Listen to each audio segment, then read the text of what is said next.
Ако повторената постапка за јавен градски превоз во Куманово пропадне, општина Куманово ќе набави свои возила, рече градоначалникот Максим Димитриевски, одговарајќи на советничките прашања на вчерашната седница. Сепак Димитриевски се надева дека до такво нешто нема да дојде, бидејќи ќе направи големи проблеми во буџетското работење. Верувам дека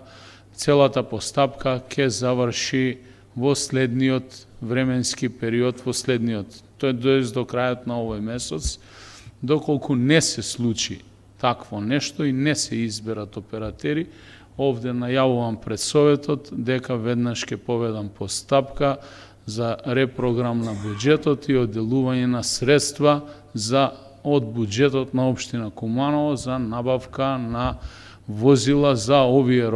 локации во собственост на општина Куманово, бидејќи не можам да си дозволам да градот зависи од волјата на превозниците кои што при тоа конкурирајќи се себе си, граѓаните не добиваат соодветна услуга, но верувам дека до такво нешто нема да дојде, бидејќи ќе имаме големи потешкоти во делот на буџетското работење со една таква одлука. Постапката е повторена и сега линиите за кои немаше интерес поради економска неисплатливост се ставени во пакет со оние најатрактивните кои што беа оспорени од дел од превозниците, рече Димитриевски. Во петок истекува рокот за поднесување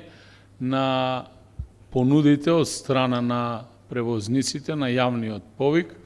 кој што е распишан по претходна одлука на Советот со која што ги споивме линиите и оние неатрактивни линии на кои што не се пријави ниту еден оператер, ги споивме со најатрактивните линии кои што во претходната постапка од страна на подносителите беа обжалени. Дополнително по оваа постапка излегоа 5 пакети на линии, на тие 5 пакети во петок ќе заврши јавниот повик, ќе поднесат сите подносители документи, потоа јавниот повик ќе биде со јавно отварање,